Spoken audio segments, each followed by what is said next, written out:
वसुदेव सुतम देवम कंस चाणूरमर्दनम देवकी परमानंदम कृष्णम वंदे जगत गुरु। जय श्री कृष्ण। सर्वे भवन्तु सुखिन। Welcome friends in this new video. आज की वीडियो में चर्चा करेंगे एकदम नए टॉपिक के ऊपर, the law of attraction, astrology and law of attraction. Astrology, law of attraction और कॉस्मिक लॉ, तीनों ही बातें इसके अंदर कवर हो जाएंगी। ठीक है। जनरली आज का यूथ, किसी ने कमेंट किया था अभी लास्ट वीडियो के ऊपर कि सर लॉ ऑफ अट्रैक्शन के ऊपर कुछ आप बताइए। मैंने कोर्सेज वगैरह करे और मुझे उसका कोई लाभ नहीं मिला। लॉ ऑफ अट्रैक्शन जो मेरी जानकारी में जिस तरीके की वीडियोस रील्स मेरी आंखों के आगे से गुजरती है, वो ज्यादातर ये सिखाते हैं अपने माइंड को रीप्रोग्राम कीजिए। आपके माइंड के अंदर आपने मनी से रिलेटेड कुछ इश्यूज हैं जिसकी वजह से आपके लाइफ के अंदर पैसे के फ्लो को लेकर ब्लॉकेज है।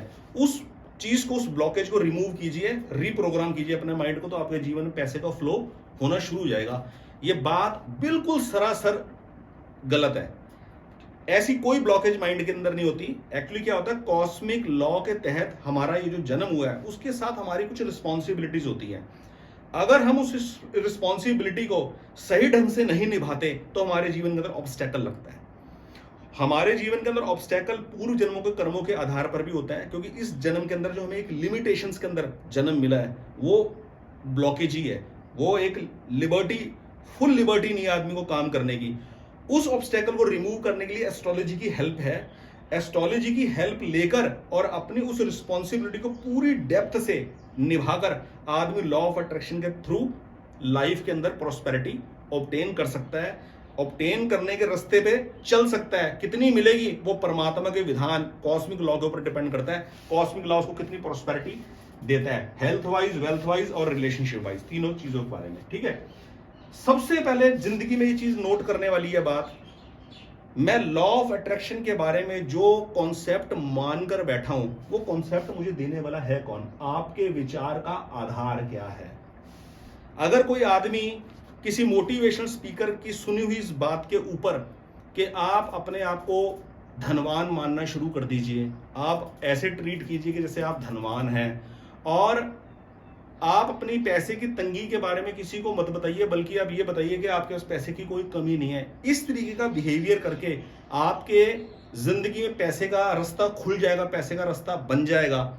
तो मैं इस बात में बिलीव नहीं करता, ये बात मैं ठीक नहीं समझता। हाँ, आप अपनी पैसे की तंगी, पैसे की प्रॉब्लम किसी के साथ मत शेयर कीजिए, मत बताइए, पर झूठा एक्सपोजर देना कि मेरे पास पैसे हैं या इस तरीके का ट्रीट करना कि आपके पास ज्यादा पैसे, ऐसा एक्सपोजर देना, मैं नहीं समझता कि इसका कोई लॉजिक है, इसका कोई फायदा है।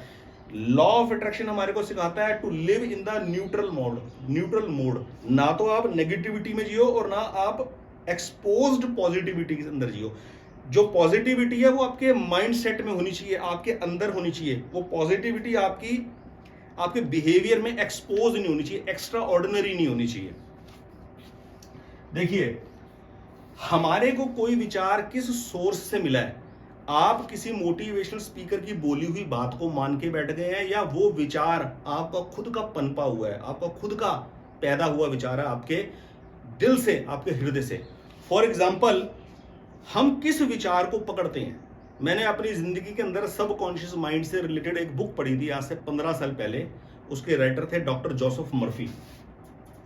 डॉक्टर जोसेफ मर्फी की एक बुक है, बड़ी फेमस बुक है। कहते हैं, ये सोच के मैंने लिया था कि बड़ी फेमस है, कि the power of your subconscious mind. आप अपने सबकॉन्शियस माइंड को जो समझा देते हो ना, तो सबकॉन्शियस माइंड वो करने के लिए तैयार होता है।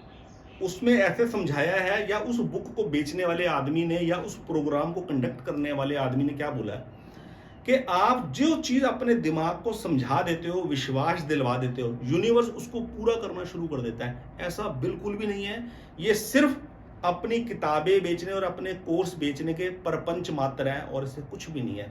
पैसे का आना या जीवन में सुख सुविधाओं को आना, ये सारा का सारा कॉस्मिक लॉ के ऊपर डिपेंड है। ये डिपेंड है हमारी रिस्पॉन्सिबिलिटी निभाने के तरीके के ऊपर। मैं आपको इस वीडियो के अंदर आपको अगली बात बताऊंगा। इस बुक के अंदर the power of your subconscious mind, doctor Joseph Murphy की जो बुक है, उसमें क्या लिखा हुआ है? I can do all things through the power of my subconscious mind. I can do all things through the power of my subconscious mind. मैं अपने सबकॉन्शियस माइंड की पावर के साथ की हेल्प से सब कुछ कर सकता हूं। अब कोई आदमी अपने जीवन के अंदर पढ़ लिख कर निकला और वो पहले ही काम करने निकला और वो कामयाब हो जाए और उसको ये बुक मिल जाए और उसको ये वाली कोटेशन मिल जाए, तो ये उसके लिए बड़ी सूट करेगी। उसको लगेगा यार ये विचार बिल्कुल मैच कर गया, उसकी कंपैटिबिलिटी इस पर बैठ जाएगी। अब ठीक इसकी दूसरी तरफ एक आदमी है जो किसी काम को करना चाहता है, कोई टारगेट अचीव करना चाहता है, कोशिश कर कर कर थक गया। एक बार अटेम्प्ट किया, 10 बार अटेम्प्ट किया, 20 बार अटेम्प्ट किया, नहीं हुआ, हार के बैठ गया। वो श्री रामचरितमानस की अगर ये चौपाई पढ़ता है या उसको सुनने को मिलती है कि सीताराम सीताराम सीताराम कहिए, जाए विधि राखे राम ताए विधि रहिए, तो वो कहेगा यार वाकई जिंदगी ऐसी ही है, यहाँ कुछ भी कर लो होगा वही जो परमात्मा ने जहां पे मुझे रखना है। तो ये दोनों चीजें बड़ी कॉन्ट्राडिक्टरी है कि हम दोनों चीजों की अपनी अपनी जगह वैल्यू है, दोनों बातों की अपनी अपनी जगह वैल्यू है। किस जगह वो बात फिट बैठती है और किस जगह ये वाली बात फिट बैठती है, ये डिपेंड करता है कि हमारे को जो विचार पकड़कर मैं मेहनत कर रहा हूं उस विचार को देने वाला कौन है, किस सोर्स से वो मेरे पास आया है। नंबर 1 ये देखिए, जिस विचार के ऊपर आप मेहनत कर रहे हैं वो विचार क्या यूट्यूब के किसी मोटिवेशनल स्पीकर से आपने सुना है, उसने किसी ग्रंथ का, किसी शास्त्र का, किसी धार्मिक ग्रंथ का रेफरेंस देके वो वाली बात बोली है, या अपनी तरफ से बोली है, अपने एक्सपीरियंस के बेस पे बोली है, मटेरियलिस्टिक वर्ल्ड के ट्रेंड के हिसाब से बोली है। नंबर 1। नंबर 2, क्या वो बात किसी संत महापुरुष के मुंह से आपने सुनी है? संत महापुरुष जो त्यागी जीवन जीते हैं, वैरागी जीवन जीते हैं, उनको पैसे धन दौलत से कुछ लेना देना नहीं होता। वो गृहस्थ जीवन में कैसे जीना है, इस मटेरियलिस्टिक वर्ल्ड में कैसे सर्वाइव करना है और अपनी रोजी रोटी कमानी है, पैसा कमाना है, कैसे लाइफ स्टैंडर्ड रखना है अपना, उसके बारे में उन्होंने कोई बात बोली है, आपको वो विचार वहां से मिला है? या तीसरा सोर्स और आखिरी सोर्स, क्या आपने जिस विचार को मानकर आप मेहनत कर रहे हो वो विचार आपको किसी धार्मिक ग्रंथ से मिला है? मान लीजिए श्रीमद् भगवत गीता से मिला है, श्री रामचरितमानस से मिला है, या किसी भी और प्रासादिक ग्रंथ से मिला है। या लॉ ऑफ अट्रैक्शन के बारे में अगर आप ये मानकर बैठे हैं कि यूनिवर्स वाइब्रेशन को समझता है, हम जैसी वाइब्रेशन क्रिएट करते हैं यूनिवर्स वैसे सर्कमस्टेंसेस हमारे पास भेजने शुरू कर देता है, इसकी बजाय अगर इस थॉट पे काम किया जाए, यूनिवर्स की जगह वर्ड यूज किया जाए परमात्मा और वाइब्रेशन की जगह वर्ड यूज किया जाए भावना, तो ये चीज ज्यादा डेप्थ में मेरे को लगता है महसूस होती है कि काम करती है। देखिए हमारा जो कल्चर है वो वेस्टर्न कंट्री से बिल्कुल डिफरेंट है। वेस्टर्न कल्चर में ये वर्ड यूज हो सकता है यूनिवर्स एंड वाइब्रेशन, और जैसे इस बुक के राइटर हैं the power of your subconscious mind book के जो राइटर है डॉक्टर जोसेफ मर्फी, उस बुक के अंदर ये वर्ड यूज हो सकते हैं। लेकिन हमारे कल्चर के अंदर अगर हम ये वाली लैंग्वेज यूज करें, परमात्मा और हमारी भावना, हमारी जैसी भावना होती है, परमात्मा हमारी भावना को जानते हैं, हम किस भावना से क्या काम कर रहे हैं। फॉर एग्जाम्पल यूनिवर्स को मैं ये वाइब्रेशन भेजता हूं कि मैं धनवान हूं, मैं अपने आप को धनवान मानता हूं, तो थोड़ी देर के लिए आप ये सोच के मान के देखिए कि क्या यूनिवर्स का कोई पर्टिकुलर आदमी है। आप अपनी जगह, आप यूनिवर्स की जगह अपने आप को रख के देखिए कि अर्थ प्लेनेट के ऊपर खूब सारे लोग इमेजिन कर रहे हैं मैं धनवान हूं, मैं धनवान हूं, उनको पैसे की जरूरत है, वो पैसा चाहते हैं अपनी लाइफ के अंदर, और ऐसे वाइब्रेशन कर रहे हैं मैं धनवान हूं, मैं धनवान हूं, मेरे पास पैसे की कोई कमी नहीं है। तो आप एज ए यूनिवर्स सोच के देखो कि आपको कैसा फील होगा ये लोग क्या कर रहे हैं। और बिल्कुल ठीक इसके कंट्रेरी अगर आप इस मेथड के ऊपर वर्कआउट करें कि कोई परमात्मा है, उस परमात्मा के विधान में मेरा जन्म हुआ है और मेरी जो भावना है उस भावना को परमात्मा बड़ी भली भांति जानते हैं। अब मुझे अपनी जिंदगी के अंदर पैसों की जरूरत है अपनी जरूरतें पूरी करने के लिए, वो एक अलग बात है, लेकिन मैं भावना ये रखता हूं कि पैसे कमाने के लिए, पैसे आने के लिए मेरे को जो काम मिलेगा मैं वो करूंगा ही, और मैं अच्छे से अच्छा बेहतर काम सर्च करने की कोशिश कर रहा हूं। और आप भावना रखते हो कि मान लीजिए कोई लाचार कोई डॉग है, आपने किसी डॉग को आपने देखा, आप उस डॉग को पानी पिलाकर, ठंडा पानी पिलाकर उसकी सेवा कर रहे हो, तो आप क्या समझते हो कि यूनिवर्स जिस वाइब्रेशन को एब्जॉर्ब कर रहा है कि आपको धन चाहिए, आप अपने को धनवान महसूस कर रहे हो, यूनिवर्स उस वाइब्रेशन को एब्जॉर्ब कर रहा है और उसके हिसाब से आपको सर्कमस्टेंसेस देगा, प्रोवाइड करेगा पैसे गेन करने के। या ये तरीका ज़्यादा बेहतर है कि परमात्मा इस भावना को देख रहे हैं, जो भावना आपके अंदर है, पैसा कमाने के लिए आपको जो काम मिलेगा आप मेहनत करोगे और अच्छे से अच्छा काम ढूंढने का प्रयत्न करोगे, और आप अपनी कैपेसिटी के हिसाब से जो लाचार है, जो दीन दुखी है, उसकी आप सेवा कर रहे हो। उस भावना को परमात्मा एब्जॉर्ब करेंगे, ऑब्जर्व करेंगे और एब्जॉर्ब करेंगे कि उसके अकॉर्डिंगली आपको रिटर्न मिलेगा। आपको कौन सा मेथड ज़्यादा ईजी लगता है? मुझे ये वाला मेथड ज़्यादा ईजी लगता है, बजाय इसके कि यूनिवर्स हमारी वाइब्रेशन को जानता है।